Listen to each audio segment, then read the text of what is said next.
Hey guys, Mr. Poki here, back with another video. So for today's CN unit analysis, we're finally taking a look at Bronya, one of the best, if not the best, harmony support units we have in the game. I have intentionally decided to leave Bronya's CN unit analysis until today, because there has been a lot of queries with regards to Bronya's mechanics, especially after the release of Blade, right? When it comes to speed tuning. Hey guys, Editor Poki here, back from the future. So like I mentioned in my Bronya speed analysis video, this entire video will be essentially part 2 of Bronya's CN unit analysis, right? Where we'll be going through her common misconceptions, Relic Recommendations, Lightcone Recommendations, something about her Eidolon strengths, as well as team compositions. For my viewers who are interested in Bronya's speed analysis, do check out my previous video instead. It is a very in-depth video and I believe that you will be able to find your answers there. With that out of the way, back to the original video. But without further ado, let's just get straight into today's content.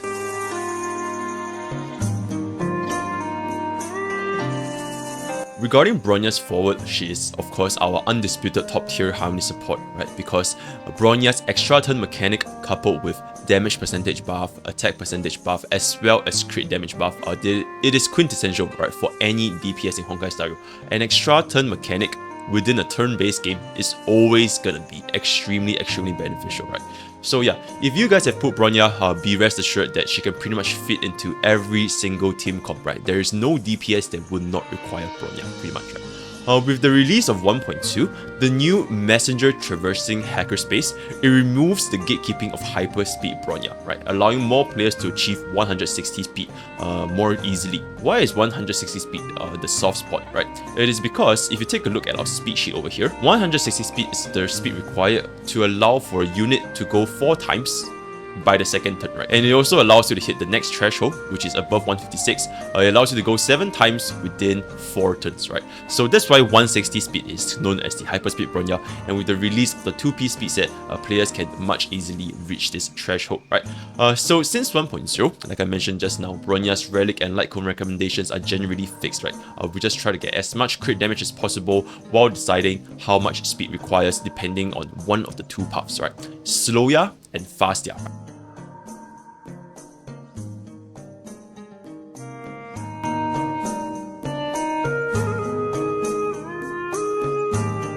Alright, let's take a look into Bronya's common misconceptions. There's not a lot compared to like most of my other units, just because most of us already know how Bronya works, right? But here are some of the more common ones. Number 1, Bronya is not really good with the 2-piece Celestial differentiator, even though it increases your crit damage by 16%, right?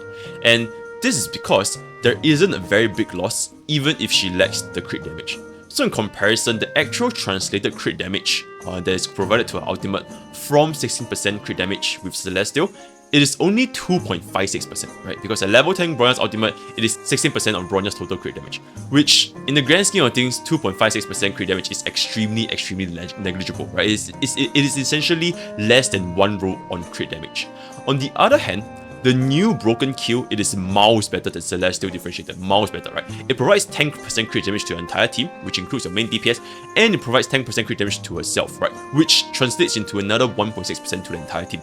On top of this is stackable with every single wearer, right? You can run 3 Broken Kill on your entire team, and it adds up to 30% crit damage to the entire team as well as herself, right? So extremely good 2-piece, and no players should be using Celestial differentiator, especially after the release of Broken Kill. And number 2, linked to the first point, not having an extremely high crit damage on Bronya, it is not a very massive difference, right? Because if you guys take a look over here, imagine if your Bronya had 150% crit damage. This translates to roughly 24% additional crit damage, while having 200% crit damage is around roughly 32 additional crit damage, right? So the difference of 8 additional crit damage from 50 actual crit damage on Bronya should provide players a peace of mind, even if their Bronya lacks crit damage, right? I'm not saying you guys should completely ignore crit damage on Bronya, right? You should still stack on as much crit damage as possible, but just know that the difference between a 150 crit damage and a 200 crit damage Bronya is really negligible, right? It's essentially just 8 crit damage. And what players should be focusing on instead should be the speed tuning, right? Bronya's speed tuning has way more importance when it comes to her gearing as compared to crit damage. Number 3, Military Might is the same multiplier as any damage percent multiplier, such as her E and her elemental damage. So you can see from the screenshot over here, it is essentially 10% for everything, right?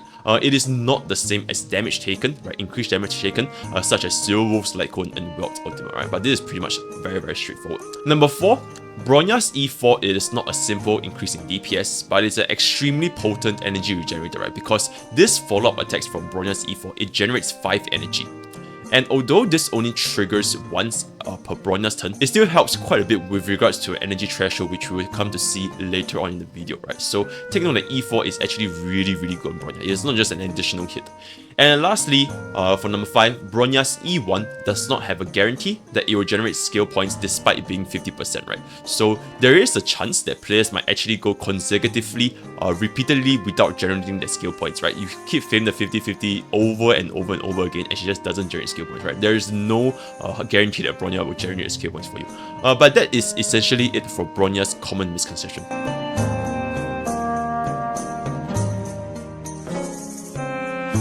So for energy thresholds, I've came up with the majority of this. If you guys remember Chie, he also helped me with a little bit with regards to Coggers, right? The Coggers math, Chie also kindly helped me out with this. You guys can just take a look in your own time. I'm just gonna summarize the important thresholds that Bronya users should try to hit, right? Essentially, it's the first one, the second one, as well as the ones over here, if you're gonna be getting E4 Bronya, right? So for summary, generally speaking, if you can take a look at all these little different charts, Bronya does not require Von Weck to push her into any threshold, right? So for example, our best rotation for AE, right, without any signature Lightcone, all that kind of stuff, it's gonna be 125.37 without Von Weck, right? So even if you have Von Weck, it's not gonna change the fact that you're only gonna be stuck to AE, right? Then for E0S1, you can pretty much just out every 3 turns with EEE. If you want to change to EAE, you can see that adding Von Weck is not going to help us reach our ultimate threshold, right? We're still missing out pretty much 6 energy. So generally speaking, Von Weck is not required on Bronya, right? It is much better to just run Q on Bronya.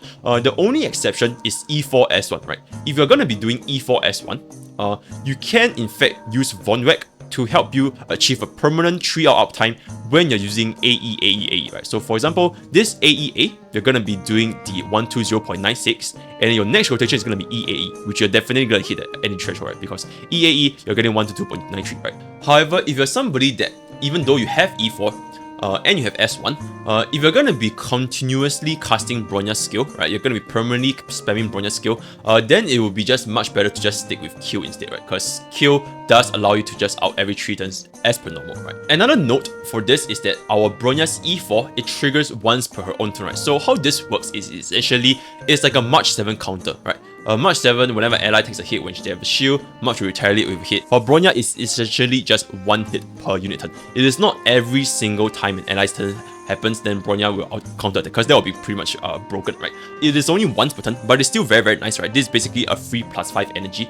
So that's for Bronya's E4. Pretty much every single scenario you can see over here, you're going to be running ER rope with Bronya, right? For every single scenario, you pretty much always want to run ER rope. There's pretty much no exception. There's this very interesting thing that Chie brought up, which is that if you're going to be running E4 with Coggers, right, you can actually do a permanent 3-turn out with just auto attacks alone. It is highly recommended to exchange Bronya's signature Lightcone from the shop, right? Even as a free-to-play, because this should be the first Lightcone that any player should exchange, just due to how versatile it is. Because Bronya's signature Lightcone, you can pretty much give it to any support characters, and it will benefit from the ER, it will benefit from the skill point, it will benefit from the damage taken. So pretty much any harming support can make use of Bronya's signature Lightcone. And with Bronya's signature Lightcone, you can see that her rotations are a lot healthier. You can pretty much achieve 3 turns ultimate with Bronya's signature Lightcone. If you don't have it, then it's going to be a little bit more difficult. And lastly, when it comes to a 2-piece, we're going to be going into this a little bit more in the Relic recommendations, but generally from our energy threshold over here, you can see Kill is going to be the best in slot, followed by Fleetless, followed by Celestial, and you pretty much don't need Von Weck unless you are an E4 S1 Bronya, right? So yeah, this is pretty much it for Bronya's energy threshold. If you want to take a little bit more notes, all these things, you can take a look in the Google Docs yourself, right? Everything is going to be documented over here.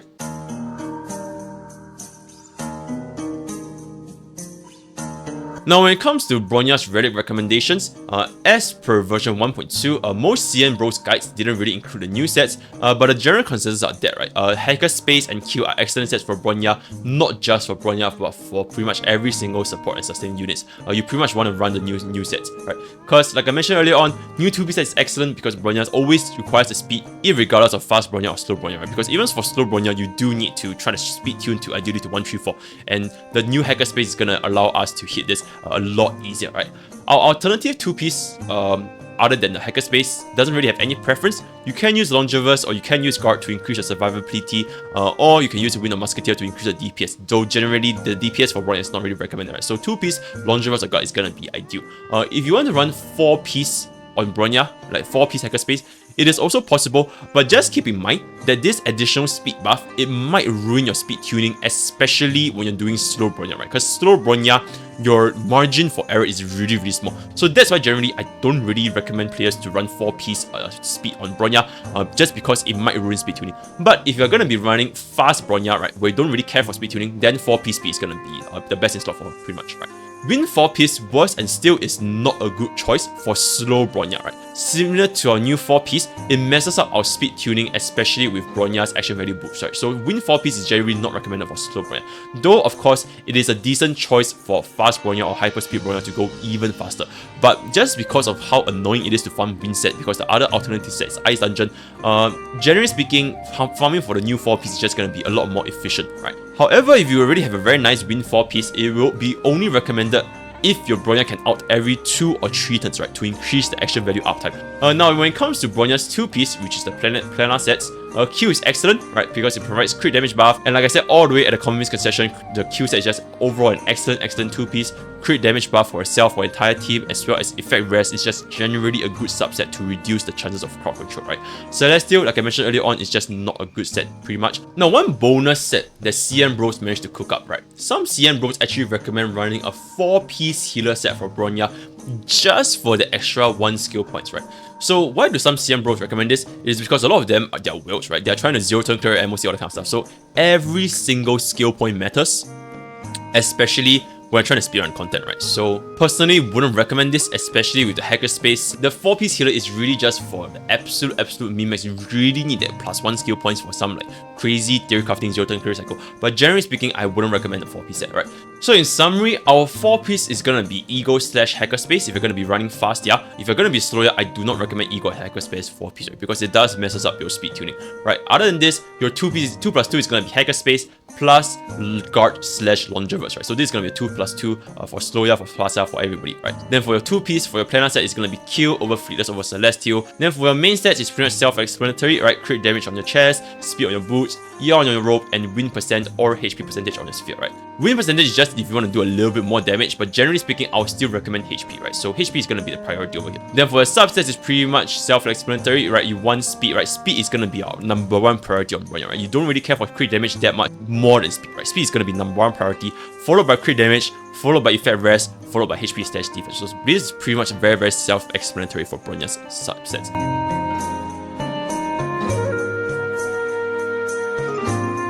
Now, moving on to Bronya's Lightcone Recommendations, it's pretty much unchanged since version 1.1. Bronya's signature Lightcone into Carve the Moon, into Past and Future, into Dance, into Coggers, right? Special mention, Planetary can be a pretty decent choice, second only to Bronya's signature Lightcone if you're going to be running Bronya with the same win DPS, right, such as Dunhang or Blake, right? But other than this, you pretty much wouldn't use Planetary on Bronya, right? Why is Dance ranked so low? It is because Dance lacks the offensive bars provided by Bronya, right? And Bronya is a very offensive character. You want to have as much damage as possible when you're doing Bronya, right? So at the end of the day, Bronya's signature Lightcone is the #1, followed by Carve the Moon or Planetary if you're going to be using the same DPS, right? So these are the Lightcone recommendations for Bronya. Super straightforward.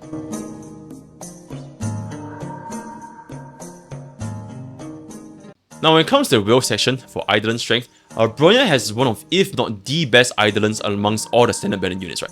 every single one of Bronya's items are super useful. There are no specific graphs to represent how worthy each item is, so below are just some of the brief explanations for each item. Bronya's E1, it goes without saying, is one of the best items because it helps release her biggest weakness, right, which is having skill point issues, right. So once you have E1, especially if you have Bronya's signature Lightcone as well, then Bronya is gonna be a lot more skill point friendly, right, especially if you're gonna be casting her skill every single time, right. So E1 is pretty much self-explanatory.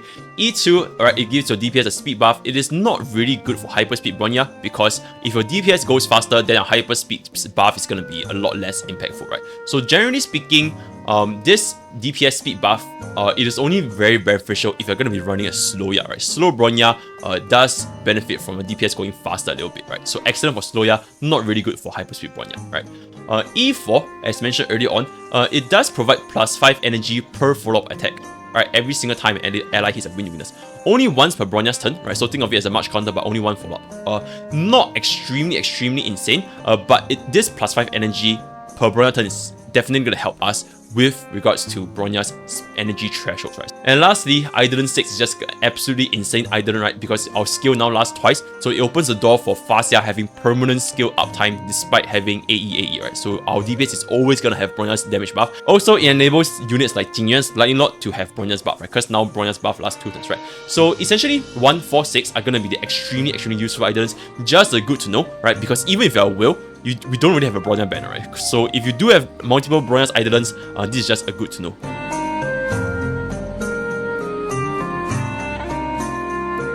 Now we've come to the final section of Bronya's CN unit analysis, which is team composition, right? Bronya, honestly, she does run extremely well with everybody, right? Every single DPS we have in the game, they're just gonna pair really well with Bronya because, like I said at the start of the video, extra turn in a turn-based game is super impactful, right? There are 2 potential team comps with Bronya, just gonna dump it down. Number 1 is gonna be your main DPS plus Bronya plus 2 supports, right? For 1-hit KO or 0 turn clears, right? No sustain needed, just go as much damage as humanly possible and you can just pretty much wipe out most contents in the game just because of how much damage Bronya can provide, right? So that's your very first comp. For a second comp, is gonna be a standard main DPS plus Bronya plus sustain plus another support, right? This is gonna be the generic comps, right? So some special notes for team compositions. Seele's Resurgence can allow Seele to maintain Bronya's buff up to 4 turns, right? Attack into a kill, into another attack, into an ultimate, into attack. So all these 4 attacks benefit from Bronya's E buff. And so this is the main reason why Seele pairs so well with Bronya, because she can make use of Bronya's buff for up to 4 turns, which is insane, right? Another note, Jingyuan's lineup cannot maintain Bronya's E buff unless you have an E6 Bronya, right? So unless you have an E6 Bronya, unfortunately, Jingyuan's lineup cannot get Bronya's damage buff, right? Number 3, Bronya's can actually cast E not only on the DPS but also for your sustains, right? So in case you ever find yourself in a situation where you are facing against the enemy and the enemy is going to kill some of your teammate, you can use Bronya's E to cast on your healer, and your healer can do an emergency heal, right? So don't be too fixated on only casting Bronya's E on your DPS, right? Be more fluid with Bronya. And lastly, this is for a main DPS plus sub DPS setup, right? In these scenarios, our Bronya's E should be funneled to the main DPS, right? Because it is a single buff. It doesn't buff a group of allies, right? So our sub DPS needs to function without Bronya casting her E, right? Completely self-sustaining with no E, right? So this is just a special note. Below are some of the sample teams, like I see Seele, Bronya, Asta team. This is the hyper carry comp. Jingyuan, Bronya, Tianyun, Luocha for like the standard generic comps. Another comp over here, Seowolf and Healer. Another comp over here with Blade, Bronya, Luocha, right? So these are generally the comps you can run with Bronya. Super fluid. Pretty much every single DPS can run with Bronya.